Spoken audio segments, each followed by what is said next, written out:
All right, Shalom. This is the brother Nahaliah from the GMS Orlando camp.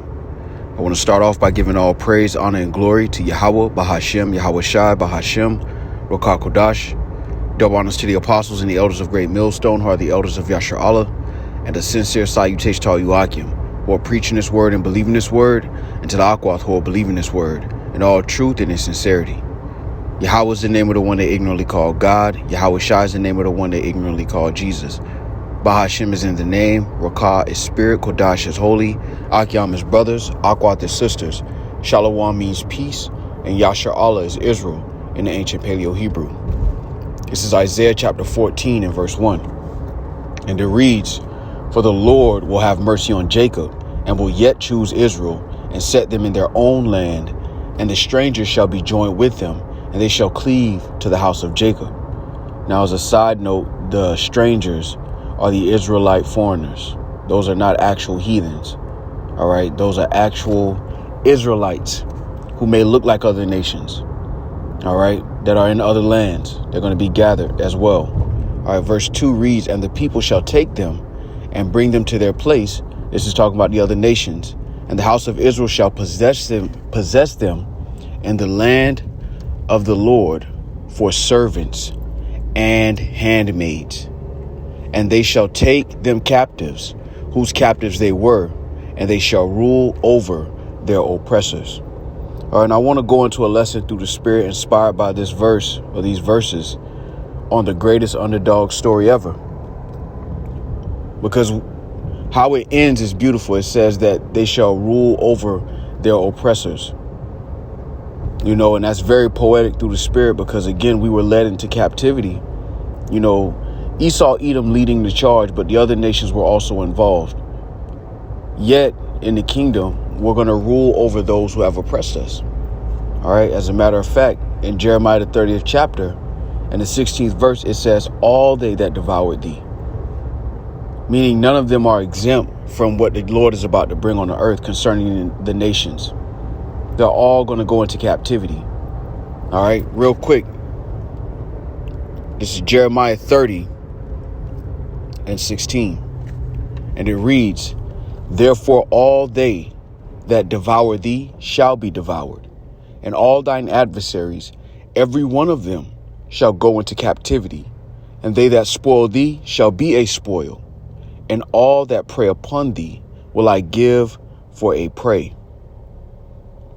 It's beautiful when you think about it, because again, nobody amongst the other nations believes that we'll ever get out of this situation. You know, most of the nations have written us off as just a source of entertainment. You know, most people write us off as a nation of people as this is all they can do. And that's frustrating, you know. But, you know, we endure all things, Lord willing, we be a part of that number.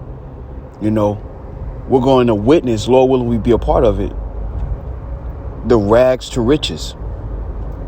You know, from mortal to immortal, from bottom to the top of society. As a nation of people, that's the Commonwealth. You know, our people are chasing seats above the average Negro, Latino, or Native American, but you still have to answer to another nation of people. You're not sovereign.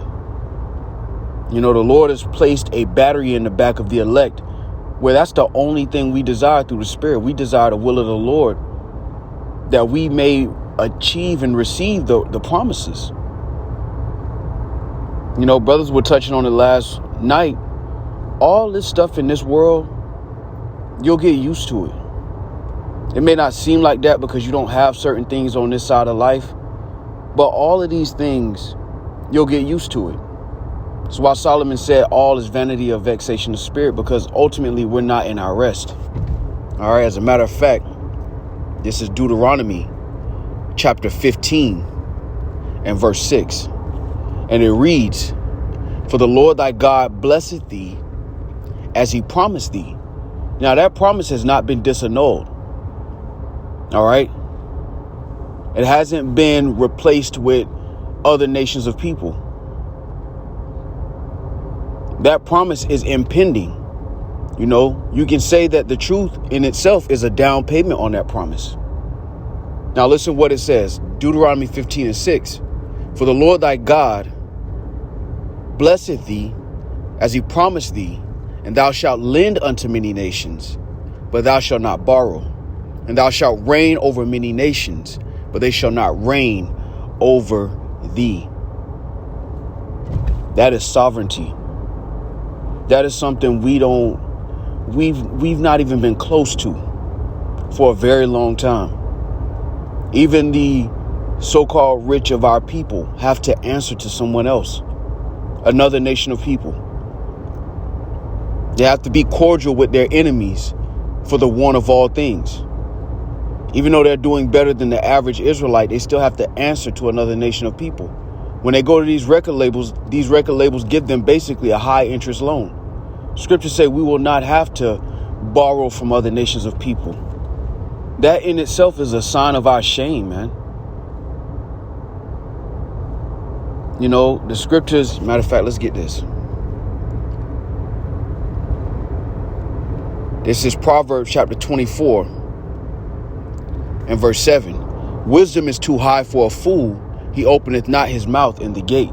The reason I bring that out is because surely oppression maketh a wise man mad. Now, to the average Negro, Latino, or Native American, they see our situation and they think that this is progress. Because they believe our history started at slavery. But when the Lord gives you wisdom, you understand that we're being put to shame as a nation of people in this society. That it has gotten so bad that our people enforce the narrative to where they call our people thugs and criminals. Our people gravitate to that identity and glorify it. That is a shame unto us. But getting back to the subject of the lesson, the Lord's going to take us from this low estate and bring us back into our proper estate. You know, I always say this is a pit stop. It's not our final destination. When people are doing a race, they stop in the pit stop to get the oil, the tires changed and everything else, and then they hop back in the race. Lord willing, we be a part of that number. This is the last pit stop before the finish line. Because after this, no other nation of people are going to ever rule over us again. All right, as a matter of fact, this is a perfect time to bring in Isaiah 2. It's Isaiah chapter 2 and verse 2. And it reads, and it shall come to pass in the last days that the mountain of the Lord's house shall be established in the top of the mountains and shall be exalted above the hills, and all nations shall flow unto it. And many people shall go and say, come ye and let us go up to the mountain of the Lord, to the house of the power of Jacob, and he will teach us of his ways, and we will walk in his paths. For out of Zion shall go forth the law and the word of the Lord from Yasharahla. That means our government, Lord willing, we be a part of that number, is going to sit on top of all the governments of the earth. And the law of the Heavenly Father is going to go forth from that government. The nations are going to have to answer to Jacob, beginning with Yahushua. And that's something that the world is wrestling against, yet they can't stop prophecy. The world wants us to stay in this lower state, but the Lord has something better prepared for us against 2/3 of our people's wishes. And that's why ultimately 2/3 of our people are going to be cut off, because their will is not aligned with the will of the Heavenly Father. And the world is about to witness this, right? You think about that. We've been catching hell. The other nations ain't blind. They see what we're going through as a nation of people. They got their own problems at this point, but even when they were winning, they saw what we were going through. They just ignored it. They could care less about it. At the same time, when the Lord redeems us, the other nations are going to have to acknowledge that we're the children of the Heavenly Father. They're going to have to acknowledge that we're the family that the Lord chose. They may refuse that now, but at a certain point, they can't help but to acknowledge it. And that's going to be the ultimate rags to riches situation through the spirit and power of Yahweh Shema Shai. Matter of fact, this is Isaiah chapter 61 and verse 9. And it reads, and their seed shall be known among the Gentiles, and their offspring among the people. All that see them shall acknowledge them, that they are the seed which the Lord hath blessed. The world is about to see that. They're going to witness the rags to riches story of Jacob, beginning with Yahushua, man. They're going to know our king's story, how he came lowly and how he came back in righteousness, judging and making war. The world is going to be made privy to our legacy through the spirit and power of Yahweh Shai, man. And Lord, willing we be a part of that number, we're going to witness it. All right. Matter of fact, it reminds me of this precept. Ecclesiastes chapter 11 and 5. Many kings have sat down upon the ground, and one that was never thought of hath worn the crown. Nobody's checking for Yahushua when you deal with the other nations. They're not thinking about Yahushua coming to rule. They're thinking Russia may have rulership next. China may have rulership next.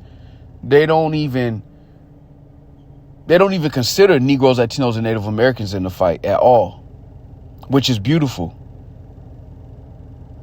Because as the scriptures say, and one that was never thought of hath worn the crown. You know, Yahushua is the beginning of our strength. Lord willing, we be a part of that number. But there's going to be a commonwealth established. Because when your king is the king of all kings, when he's the ruler over all nations, you as a nation of people get that status as a byproduct. Not on the same level as Yahushua, but that reputation precedes itself. That's why Isaiah 61 and 9 says, their seed shall be known among the Gentiles. A regular Israelite going to be able to walk into a room and other nations are going to look at him and be like, man, that's one of them. Hold your horses. That's one of them. They're going to do that, man. Lord willing, we be a part of that number. Why? Because we're going to have dominion as a nation of people. Real quick, this is Psalms chapter 126 and verse 1. It says, when the Lord turned again the captivity of Zion, we were like them that dream. Then was our mouth filled with laughter and our tongue with singing. Then said they among the heathen, the Lord hath done great things for them. That means what the Lord's about to do for us is more impressive than anything he's ever given other nations. You think about it right now, you got cities like Dubai, where the Ishmaelites have built up this futuristic city that's relatively safe. And people are impressed by that. Right now, at this point, it's kind of normalized. How much more so the children of Israel? Lord, will we be a part of that number?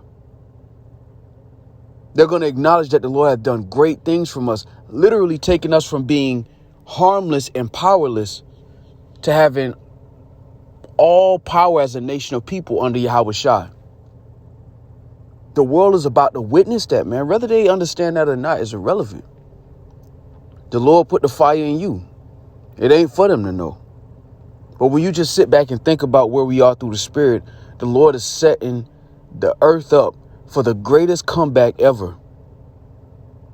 Yahushua appearing in the midst of all of these nations fighting against each other, thinking that they're going to have dominion next. And Yahushua is going to appear and going to come to collect, man. And the scriptures say what? We're joint heirs. Lord, wouldn't we be a part of that number? This is the greatest rags to riches story you can imagine. From being looked down upon by every nation. You know, Negro, Latino, Native American men, brothers know, you walk in a certain room, people are suspicious of you. You walk too close to people, they grab their bags, they lock their car doors as if you like a thief or a criminal. They treat you like you beneath. Well, the Lord's going to take that same thing and turn it upside down, or right side up, I should say. Because right now it's upside down. Man, call her Lord, me out by Shemal Shah. Lord willing, we be a part of that number. Our women, too, the few sisters, being looked down upon. The women of our nation are going to be the ultimate example of perfection, not just in beauty, but in spirit.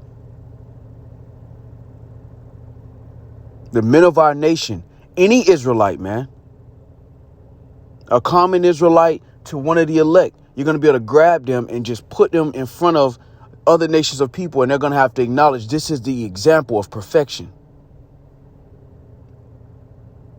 And knowing where we came from, that's going to be a great work. That's why the heathens are going to say the Lord has done great things for them. I took them from no shirt on with gold teeth, rolling dice at a racetrack, smoking Blackie Miles, to being the best top nation on earth in righteousness. The epitome of perfection in righteousness. The world going to witness that, man. All right, real quick. There's Isaiah chapter 60 and verse 21. Says, thy people also shall be all righteous. They shall inherit the land forever.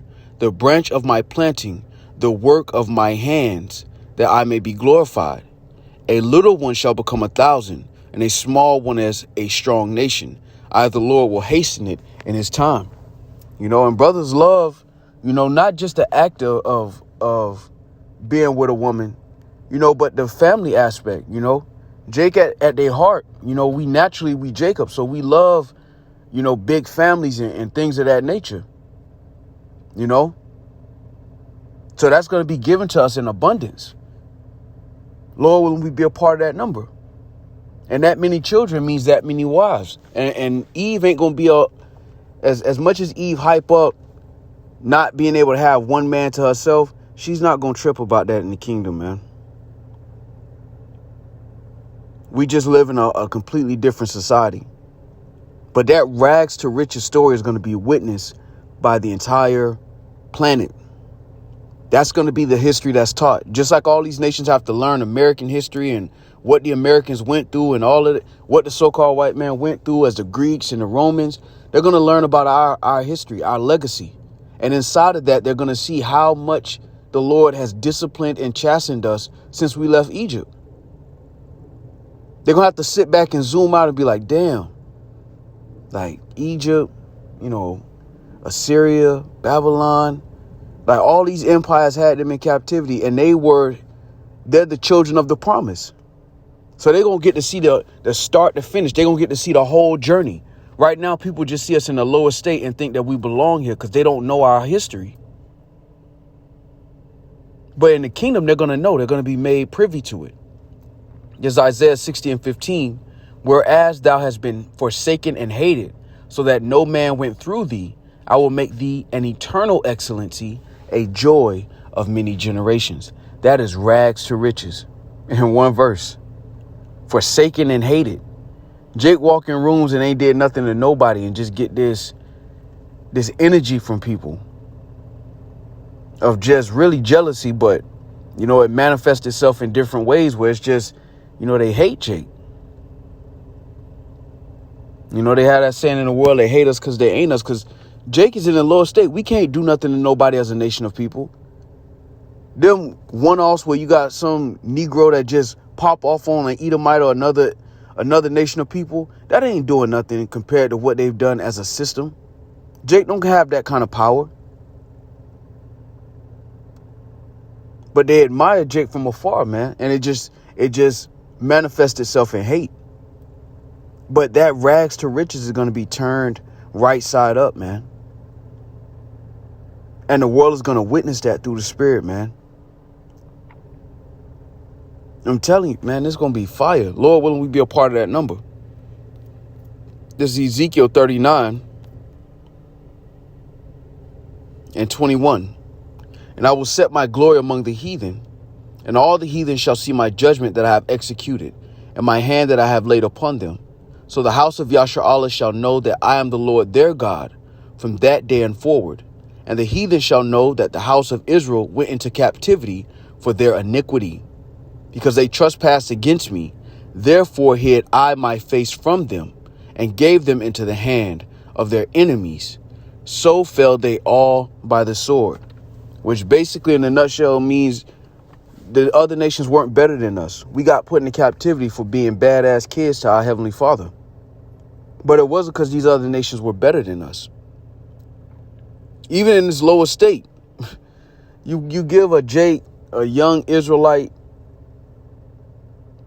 time, focus, and attention, and they'll excel at anything you put in front of them. Look at all of these industries and all of these sports and all these different avenues and places that Jake has been able to get in and put focus in and lock in on. They've excelled.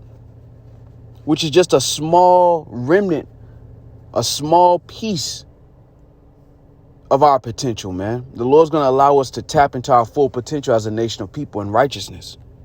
That's what we're looking forward to, Lord willing, man. There's Ezekiel 39:27. When I have brought them again, you know what? I'm going to start at 25. Therefore, thus saith the Lord power. Now will I bring again the captivity of Jacob and have mercy upon the whole house of Israel and will be jealous for my holy name. After that, they have borne their shame and all their trespasses, whereby they have trespassed against me, when they dwelt safely in their land, and none made them afraid. When I have brought them again from the people, and gathered them out of their enemies' land, and am sanctified in them in the sight of many nations, then shall they know that I am the Lord their God, which caused them to be led into captivity among the heathen, but I have gathered them unto their own land, and have left none of them any more there. Neither will I hide my face any more from them, for I have poured out my spirit upon the house of Israel, saith the Lord power. That's a promise, man. And the Lord's going to make good on that before the eyes of the heathens, before the eyes of Israel, beginning with the elect. And the world is going to witness this great work of the Heavenly Father taking his people from rags to riches, man. Lord willing, we be a part of that number. So with that, I want to give all praise, honor, and glory to Yahweh, Bahashem, Yahweh Shai, Bahashem, Rakakodash. Double honors to the apostles and the elders of Great Millstone, who are the elders of Yasharahla. And a sincere salutation to all you Akim, who are preaching this word and believing this word, and to the Akwath, who are believing this word in all truth and in sincerity. Shalom.